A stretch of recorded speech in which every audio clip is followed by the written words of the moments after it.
Assalamu alaikum wa rahmatullahi wa barakatuh. We read in Sahih Bukhari, in one of the most authentic collections of hadith of the Prophet sallallahu alaihi wasallam, that he told Uqba ibn Ammar that among the things which the people have learned from previous revelations, if you are not ashamed, then do whatever you will.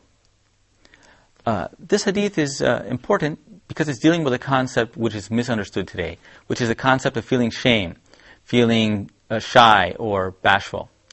Very often it's thought that people who feel shame aren't truly manly or truly adult. But that's something, for example, for children or for weak people. But the Prophet ﷺ instructed us that shame is part of Iman. As he said in another hadith, Al-Haya min al-Iman. And in another hadith, a man criticized somebody, said that person is bashful, that person is very shy. And the Prophet ﷺ said, no, feeling shame, feeling bashful is part of Iman, part of faith. So Islam encourages us to know this concept of shame and to judge ourselves by it, to judge all of our actions by this hadith. The Arabs, the people who are being referred to in this hadith, were the Arabs before Islam. The Arabs had never had prophets and messengers sent to them. And so they did not inherit from the previous revelations, from the previous revelations of Allah subhanahu wa ta'ala to the various prophets, very much knowledge. The prophets were steeped in ignorance, the Arabs were steeped in ignorance and living without very much guidance. But they did have certain parables and sayings which they inherited from previous religions, from the Christians and Jews, from the prophets Jesus and Moses, and something going back all the way to the prophet Abraham, as well as the sayings sometimes of wise and learned men amongst them. One of the sayings which they had was, if you feel no shame, then do whatever you will.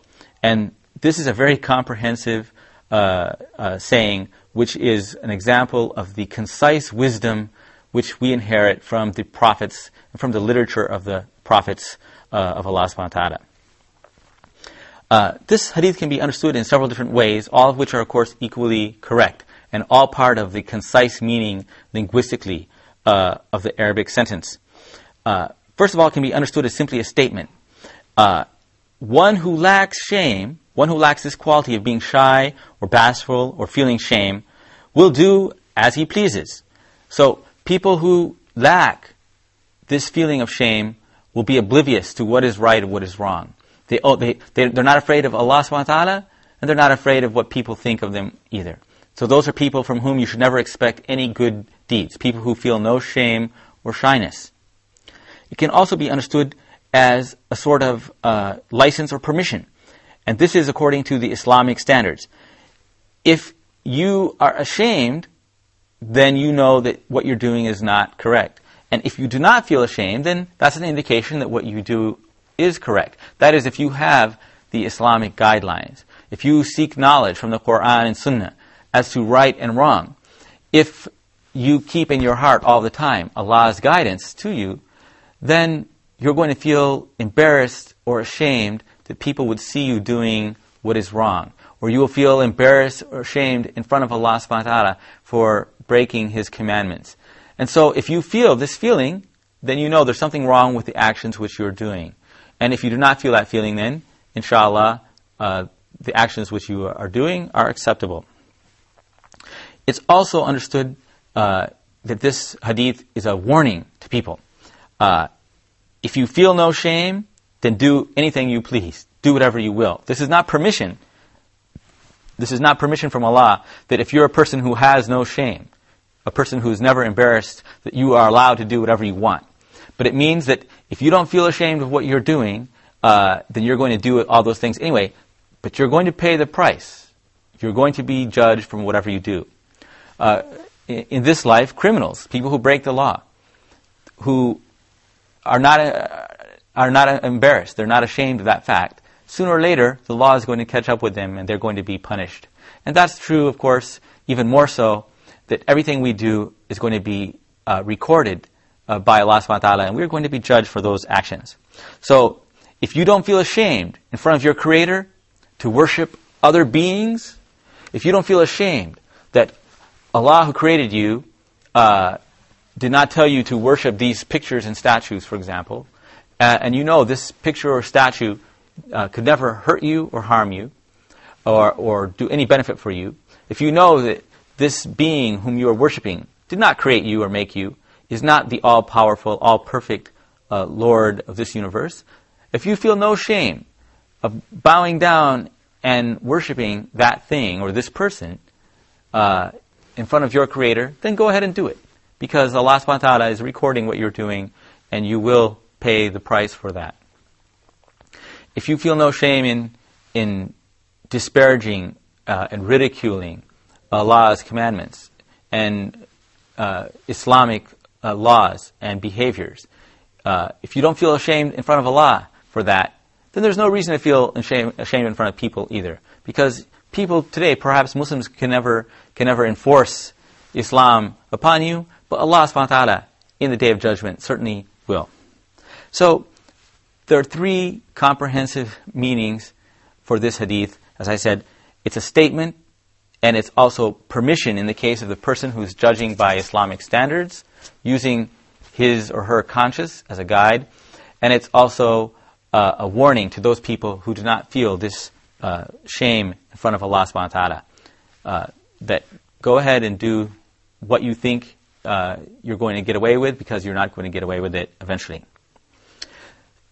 This shows us that if Allah subhanahu wa ta'ala desires to punish any one of us, if Allah subhanahu wa ta'ala wants to condemn somebody to hell, that the way of condemning that person or punishing them is to remove the feeling of shame. Therefore, it is not a masculine trait to be a bold person who has no shame. It is not a sign of being an adult or being an independent, bold person. It is not childish to feel shy or bashful, but all that feeling is a feeling given us to Allah subhanahu wa ta'ala, because it's a feeling which we can use as a guide for our behavior. And that's why Allah defined shame or bashfulness as part of faith, part of Iman, because without this feeling, we will easily go astray. So part of it is feeling afraid of Allah subhanahu wa ta'ala, of course. Another part of it is feeling afraid in front of people. Because sometimes it's easy for us to forget Allah's presence. Unfortunately, even though we have in Islam so many ways of reminding ourselves, daily prayers, daily purifications, periodic worship such as fasting, many ways of reminding ourselves of Allah's presence, yet it is still easy to forget. But all of us live among people. All of us live among human beings. So we can keep in mind that people are watching us. People who respect us or admire us, or people whom we respect or admire. And therefore, we need to be a good example for them in our behavior. We don't want to seem that we're people who live a double life, for example. A double life is a sign of illness or sickness. A person who at one time behaves in one way, and another time behaves in the opposite way.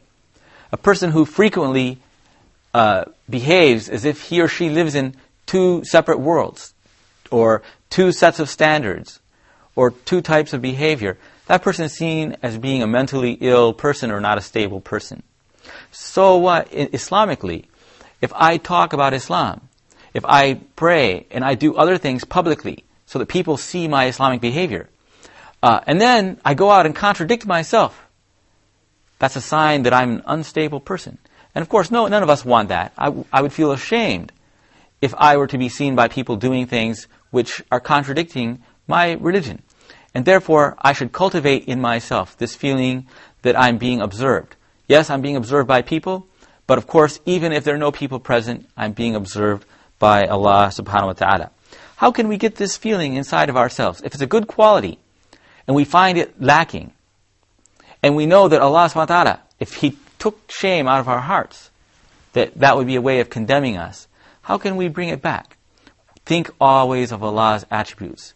Think always of life and death, that we have a short life. Think of Allah's justice that demands that any sin, great or small, be punished. Think all the time and tremble before Allah's perfection, that He is always watching us and observing us. Consider the blessings which Allah has given us, and feel and cultivate a feeling all the time of praise and thanksgiving of Allah subhanahu wa ta'ala for all of the wonderful life, everything which we have been given in this world. Cultivating this feeling will help us to feel ashamed when we do slip up and make mistakes, or even think of sinful behaviors. And if we feel ashamed before we do those behaviors, we can pray to Allah to give us the strength to resist temptation, because Satan is always bringing new things to tempt us at all times. So cultivate the feeling of shame for doing actions, shame before Allah subhanahu wa ta'ala, shame that we would disrespect Allah by doing these behaviors, and shame in front of people who will see us as living a contradictory life, contradicting our words with our actions, or contradicting our Islamic public rituals such as prayer by private misdeeds, or by a bad behavior towards others, lying, cheating, stealing, acting in foolish ways, and ways that all Muslims know are not proper. And so if we cultivate this feeling of shame and ask Allah subhanahu wa ta'ala to always guide us, He will create that feeling within our hearts at the appropriate moments, so that we can consult our conscience and be guided properly to the way which Allah approves, inshallah. So this wisdom, which was inherited by the people before Islam, from prophets of previous religions, is still one of the universal principles of the Islamic faith for all times and all places. So don't be guided by what the popular misconception is of behavior, but always be guided by the prophetic standard which has been set for us. Wassalamu alaikum wa rahmatullahi wa barakatuhu.